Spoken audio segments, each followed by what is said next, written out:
यीशु साहब, praise the Lord. Good Friday के आप सबों को ढेर सारे शुभकामना, आशीर्वाद। संसार के लोगों के लिए यीशु मसीह ने जो काम किया है वो भला काम, वो सबों के लिए है। इसलिए सबों को गुड फ्राइडे का शुभकामना, आशीर्वाद। परमेश्वर का आशीर्वाद ऐसे हो। हम देखने पाते हैं कि वो फसह पर्व का अवसर था जब यीशु मसीह यरूशलेम को जाते हैं और क्रूस के ऊपर में चढ़ने का काम जो करते हैं। असल में फसह पर्व पहले से मनाया जाता था मिस्र देश में। जब 10 विपत्ति हुआ था, 10वां विपत्ति के क्रम में लोग अपने अपने घरों में एक भेड़ को मारना है, उसके लोहू को चौखट पर लगाना है। जिस घर में चौखट में लोहू लगा हुआ दिखता, ये लोग बच जाते थे। जिस घर में चिन्ह नहीं होता तो वहाँ मृत्यु होना निश्चित था। ये उस पर्व को स्मरण के मनाते थे और इस पर्व में बहुत सारे लोग दूर दूर से आते थे, अपने साथ में भेड़ों को लेकर आते थे। लेकिन सभी भेड़ों को बलिदान नहीं चढ़ाया जा सकता था, क्योंकि भेड़ बलिदान चढ़ाने के लिए शुद्ध होना चाहिए, निर्दोष होना चाहिए। उसमें कभी किसी प्रकार का बीमारी हो, किसी प्रकार का लंगड़ा टूटा खाना हो, कोई प्रकार का डिफेक्ट हो तो रिजेक्ट हो जाता था। तो उनको वहाँ जो यरूशलेम मंदिर के जो करता धरता है, उनका जो भेड़शाला है, वहाँ से उनको भेड़ खरीदना पड़ता, मेमना खरीदना पड़ता और बलिदान चढ़ाना होता, क्योंकि इस पर्व से जुड़ा हुआ ही है। इस कारण से ऐसा चुनाव किया जाता है।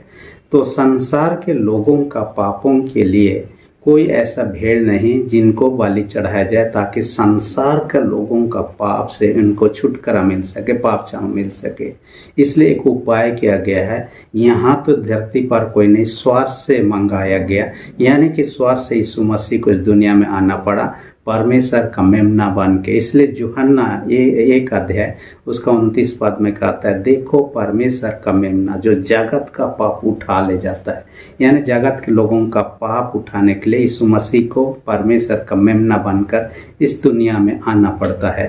भला शुक्रवार जो कहने का मतलब है गुड फ्राइडे, जो भलाई, इससे दूसरा शुक्रवार भी कहा जाता है, पवित्र शुक्रवार के नाम से भी, हॉली फ्राइडे या सेक्रेड फ्राइडे के नाम से भी जाना जाता है। क्योंकि जो भलाई का काम किया, हालांकि मृत्यु हुआ, लेकिन सारे संसार के लोगों के लिए तो ये भला हुआ। एक व्यक्ति के कारण से सबका भलाई का काम हुआ। और हम जानते हैं कि ये फ्राइडे का दिन में होता है, इस कारण से गुड फ्राइडे होता है।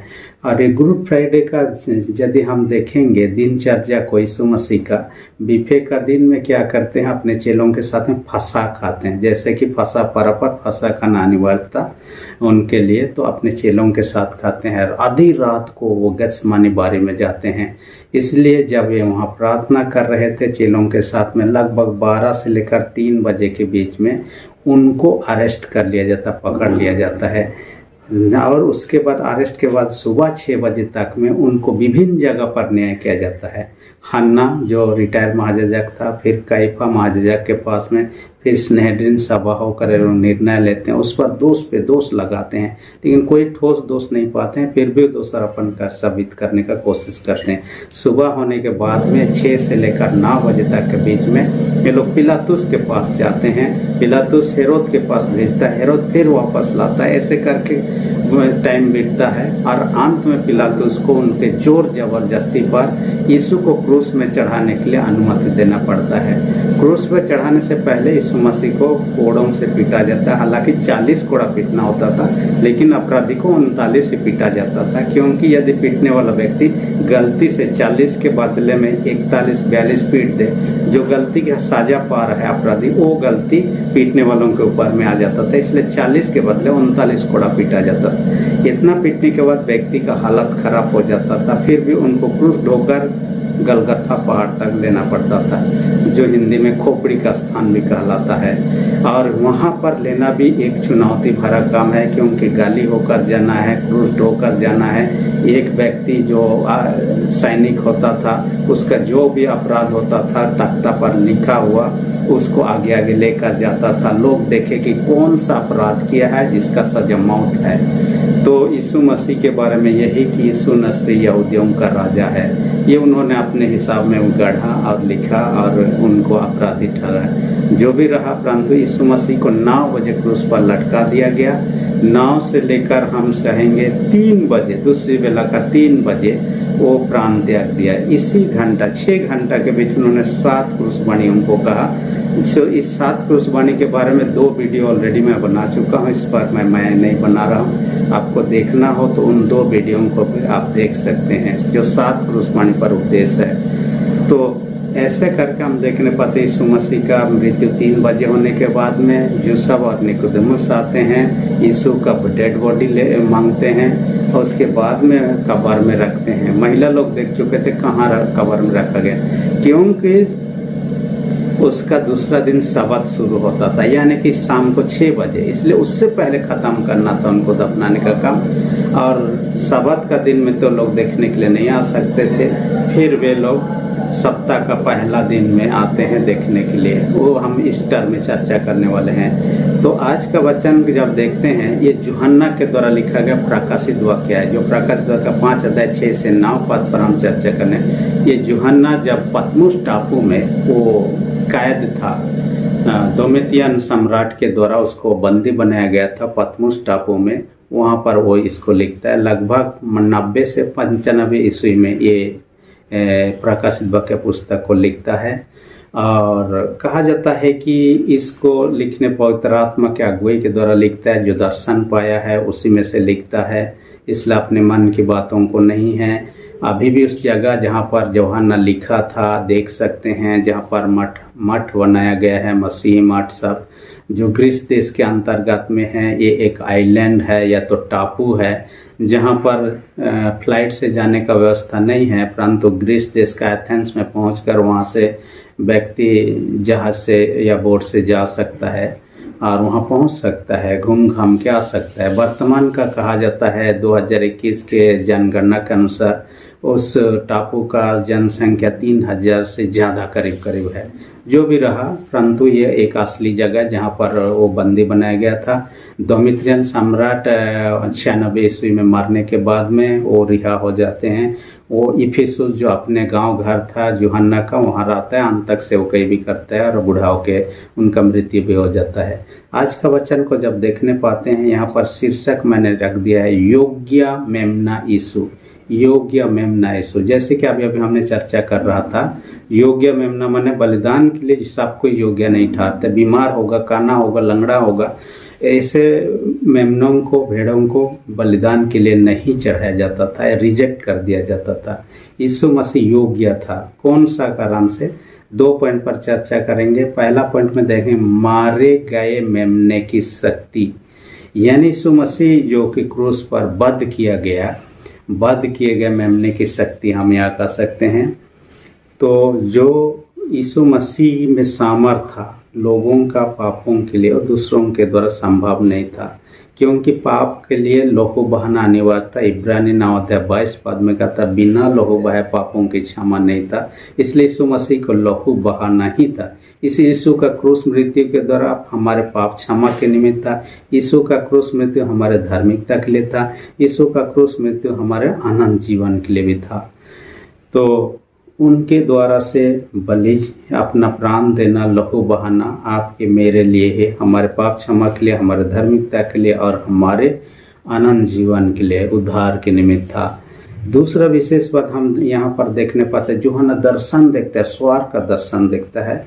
और दर्शन में क्या देखता है? परमेश्वर सिंहासन सन बैठा हुआ है, वहीं बीच में मेमना जो वध किया गया मेमना जो यीशु मसीह है उसको देखने पाता है। और उस मेमने का 7 सींग दिखाई दे रहा है। मेमना यीशु मसीह की ओर प्रतीक है जिन्होंने अपने आप को बलि चढ़ाया था, और उसका 7 आँखें।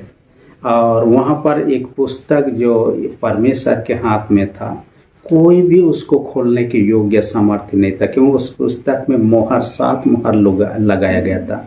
ये 7 का अंक जो है पूर्णता का अंक है किसी काम के लिए, इसलिए पूर्ण रूप से वो सील किया हुआ, कोई भी उसको खोलने में सामर्थ्य नहीं था, सक्षम नहीं था।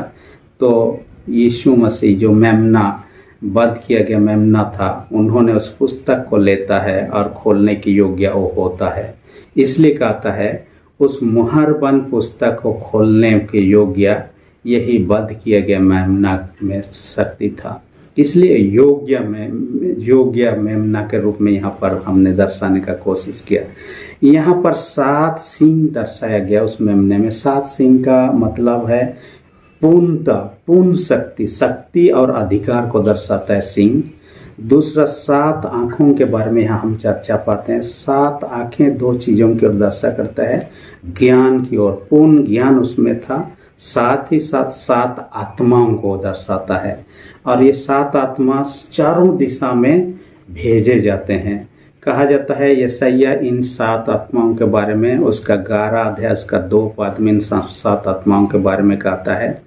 ये पहला है प्रभु की आत्मा कहता है, दूसरा है बुद्धि की आत्मा, तीसरा है कहता है समझ की आत्मा, और चौथा में कहता है परामर्श की आत्मा, पांचवा में कहता है सामर्थ की आत्मा, सच आगे कहता है प्रभु के भाग्य की आत्मा। ऐसे करके 6-7 जो हम यशायाह 11:2 में पाते हैं उस प्रकार के आत्मा, समाज की आत्मा, बुद्धि की आत्मा, परामर्श की आत्मा इत्यादि इत्यादि, जो 7 प्रकार के आत्माओं के बारे में यहाँ चर्चा करता है। साथ ही साथ वहाँ पर 4 प्राणियों का उल्लेख मिलता है आज का वचन में। ये 4 प्राणी 4 सुसमाचार को दर्शाया गया। साथ ही साथ 4 प्राणी 4 दिशा, जो पूरा पश्चिम उत्तर दक्षिण है, 4 दिशा की ओर भी इंगित करता है। तो ये चारों सुसमाचार 4 दिशाओं में इन आत्माओं के अगुवाई के द्वारा से फैलाया जाएगा, ताकि इसके बाद में हम देखने पाते हैं 24 प्राचीन लोगों को जो उसकी उपासना करते हैं। यानी कि 4 दिशा में फैले हुए सारे लोग इस 4 सुसमाचार का संदेश को सुनने के बाद में ये 24 प्राचीन लोग जैसे मेमने का उपासना कर रहे हैं वैसा सभी लोग उपासना करें, वो बात को यहाँ दर्शाने का कोशिश किया है। क्योंकि यीशु मसीह ने अपने लिए नहीं परंतु संसार के लोगों का अपने प्राण दिया। यशायाह 53 अध्याय उसका 5 पद में क्या कहता है, हमारे अपराधों के कारण से घायल किया गया है, ऐसा कहता है। तो आपके मेरे बदले में ही, और उसको मरना अनिवार्य था। जैसे किसी बीज को जब तक हम ऐसे रखे रहते हैं नया पेड़ नहीं उगता है। हम बीज को ज़मीन में गाड़ते हैं, बीज मरता है, तब नया पेड़ उगता है और वो बड़ा होने लगता है, फल फूल होने लगता है। वैसा ही यीशु मसीह ने किया, अपना प्राण दिया ताकि हमें नया जीवन मिल सके। मैंने टाइटैनिक जहाज़ का बारे में पढ़ रहा था, कभी चर्चा भी किया हुआ है। आपको उस जहाज़ के बारे में इतिहास मालूम होगा। 1912 में समुद्र में डूब गया था। उस समय का सबसे विशाल जहाज़ था। पाराप का चट्टान से टकराया, डूबने लगा। उसमें काफ़ी सारे 2300 लोग थे। उसमें से 1500 करीब के डूब जाते हैं, 700-800 लोग बच जाते हैं, जो भी रहा। लेकिन उसमें जो लाइफ बोट था जिसमें बच के निकालने के लिए था, धीरे धीरे डूब रहा था, एक ही बार नहीं डूबा, 2-3 घंटा लगा डूबने में। जब डूब रहा था तो लाइफ बोट में उन लोगों को बचाने का कोशिश किया जो धनी वर्ग के, तो जिनका टिकट फर्स्ट क्लास का टिकट हो, और महिला और बच्चों को सबसे पहले रखा गया और महिला बच्चों को चढ़ाया गया। पुरुषों के लिए जगह नहीं था। हालांकि कुछ धनी वर्ग के लोग बच भी गए होंगे, लेकिन तब महिला लोगों को प्राथमिकता दिया। उसमें से एक जोड़ा था इसिदर और आइदा। ये पति पत्नी थे। इनका वैवाहिक जीवन काफ़ी साल बीत चुका था, करीब 40 साल के करीब वैवाहिक जीवन उनको बीत चुका था। लेकिन उसका पति ना जाके उसका पत्नी को जब लाइफ बोट में जाने का मौका हुआ तो उन्होंने कहा कि जाने से इनकार कर दिया। उन्होंने अपने जगह पर क्या किया, अपना दोनों का नौकरानी, क्योंकि धनी मनी लोग थे, अपना नौकरानी को, क्योंकि नौकरानी होने के नाते उनको मौका नहीं था, क्योंकि फर्स्ट क्लास के लोगों को ही उसमें चढ़ने के लिए सबसे पहले मौका था। वो अपना पति को ऐसे ही मरते हुए छोड़कर अकेले जिंदा रहना अच्छा नहीं समझे, इसलिए अपना नौकरानी को अपने जगह पर दे दिया और वो नौकरानी बच गई, बाद में गवाही देती है। लेकिन आइदा जो है अपने पति के साथ में रह जाती, दोनों का मृत्यु भी हो जाता है। यानी कि वो खुद बचने के बजाय वो खुद मरना चाहिए ताकि उनका नौकरानी बच सके। वैसे ही यीशु मसीह आपको मुझे मरना चाहिए, पाप का मजदूर जो मृत्यु था आपके मेरे बदले में अपना प्राण दे दिया है। दूसरा पॉइंट जो आज का वचन में कहता है वो तो कहता है मेमने की सार्वभौमिक उपासना। मेमने की सार्वभौमिक उपासना यहाँ पर देखने पाते हैं कि 24 प्राचीन लोग क्या करते हैं, वे लोग उसकी उपासना करते हैं। उसके चारों ओर वे लोगों का ये होता है और उसकी उपासना करते हैं। उनके पास में बीना होता है और धूप होता है जो सोने का ये में है रखा हुआ है, वो धूप जो ईश्वर की आराधना के निमित्त था। 24 प्राचीन लोग जैसे उपासना करते हैं, वहाँ पर 4 प्राणियों की चर्चा अभी हमने किया है। ये 4 प्राणी 4 सुसमाचार को दर्शाता है और 4 दिशा, पूरा पश्चिम उत्तर दक्षिण। तो ये 4 सुसमाचार को फैलाया जाएगा संसार के सारे लोगों तक। अभी उसको उपासना जो नहीं कर रहे हैं उनको भी ग्रहण करने के बाद में मौका मिलेगा। वहाँ पर किसी भी जाति हो, किसी भी देश का हो, किसी भी भाषा का हो, सबों को ऐसा मौका मिलेगा उसके द्वारा से, उस मेमने के द्वारा से उद्धार को प्राप्त करे और उसकी उपासना स्वर्ग में जो होने वाला यानी कि आने वाला दिन के लिए ये भविष्यवाणी किया गया था। जो मेमना उस मुहर बंद पुस्तक को खोल सकता है। असल में ये पुस्तक जीवन का पुस्तक नहीं है। हम बाइबल में पाते हैं जीवन का पुस्तक जिसमें उद्धार पाए हुए लोगों का नाम का लिस्ट है, लेकिन यहाँ जो मुहर बंद पुस्तक है वो अलग है। वो भविष्य में खोला जाएगा। जब ये खोला जाएगा लोगों का न्याय किया जाएगा भविष्य में, और क्या क्या होना है, शैतान का राज को कैसे नष्ट किया जाएगा, फिर दूसरे चीज़ें लिखा हुआ पाते हैं। दूसरा तो कोई से खोल नहीं सकता, यीशु मसीह ही खोलने वाले हैं जिसको कि, तो ये पुस्तक में अलग बातें हैं। 2 अलग अलग जीवन के पुस्तक अलग है, मुहरबंद पुस्तक अलग है। दूसरा है 4 दिशा में सुसमाचार का प्रचार किया जाएगा, 4 सुसमाचार का, और उद्धार करते यीशु मसीह को जितने भी ग्रहण करेंगे वे लोग भी वहाँ दंडवत करेंगे, उपासना करेंगे। इसलिए जैसे कि आजकल हम अपने देश में स्वतंत्र दिवस मनाते हैं, इंडिपेंडेंट डे, क्योंकि भारतवर्ष स्वतंत्र हुआ गुलामी से, वैसे ही यीशु मसीह हमें पाप से, मृत्यु से, शैतान के चंगुल से आज़ादी देने का क्रूस का ऊपर में मृत्यु सहकार किया, और इस कारण से हम खुशी मनाते हैं। इसलिए ये दुख का दिन आपके मेरे लिए खुशी का दिन है, ये दुख का दिन आपके मेरे लिए भलाई का दिन है। ये अच्छे दिन के रूप में हम जानने पाते हैं। और आपको मुझे क्या करना है, उस आराधना में शामिल होना है। मेमने के जो वध किया हुआ मेमने, असल में बात तो किया गया था, बाद में यीशु मसीह जैसे जी उठा। मेमना यहाँ जिंदा है, मरा हुआ मेमना नहीं है, क्योंकि यीशु हमेशा जीवित रहने वाला है, वो ख़त्म नहीं होने वाला है। तो हमें क्या करना है, उसमें शामिल होने के लिए तैयारी करना है। देखिए किसी भी खेल में भाग लेने के लिए, बड़े बड़े खेल होता है, ऐसे ही जाके नहीं खेल लेते हैं लोग, तैयारी काफ़ी करते हैं, प्रैक्टिस करते हैं। कोई भी बड़े बड़े खेल हो, देश के लेवल में, अंतर्राष्ट्रीय लेवल पर आप सब देख सकते हैं कितना मेहनत प्रैक्टिस करते हैं। तो आपको मुझे प्रैक्टिस करने की ज़रूरत, ताकि उसमें शामिल हो सकें। उसके लिए क्या करना है, आपको मुझे यीशु पर विश्वास करना है। उस सार्वभौमिक कहने से सभी लोगों के दर्श को उपासना, तो यीशु पर विश्वास करना पहले कर्तव्य। दूसरा, यीशु के साथ जुड़े रहने के लिए प्रार्थना जरूर है। तीसरा है, अपने व्यक्तिगत जीवन में हो, पारिवारिक जीवन हो और सामूहिक जीवन में हो, यीशु की उपासना हमारे जीवन के अंदर निरंतर होते रहे।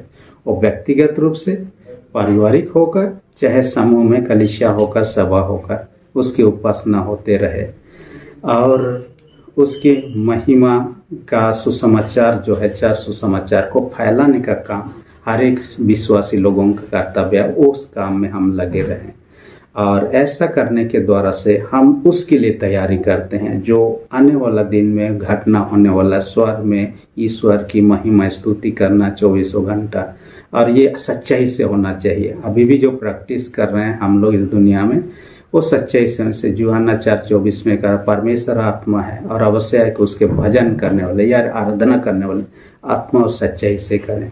दिखावटी रूप से नहीं करना है, आत्मा और सच्चाई से करना है, ताकि प्रभु का जो आशीष, जो गुड फ्राइडे के माध्यम से यीशु ने अपना प्राण देकर दिया है, वो आशीष सबों पर होने पाए और कोई भी उससे वंचित ना हो, स्वर्ग का सुख प्राप्त करे। यही शुभकामना, आशीर्वाद सबों को मिले। परमेश्वर वचन को दादी कैसे आशीष दे। आमीन। हम प्रार्थना कर। सेनाओं के जीत पिता, धन्यवाद देते हैं आज के वचन का हमसे बातें किया। हर एक सुनने वाले छोटे बड़े सबों को स्वर्गीय आशीष से भर दे। गुड फ्राइडे का आशीष सबों को प्रदान कर। जितने कोई बीमार है तेरे हाथ में रखती यीशु के नाम से चंगे दे। जिनके विश्वास कम, जिनके विश्वास को भी दृढ़ मजबूत कर। प्रार्थना यीशु के नाम से मांगते हैं। आमीन। यदि अब तक आपने मेरे चैनल को सब्सक्राइब नहीं किया, इसी घड़ी सब्सक्राइब कर दिए। वीडियो अच्छा लगे तो लाइक बटन को भी दबा दीजिए। धन्यवाद।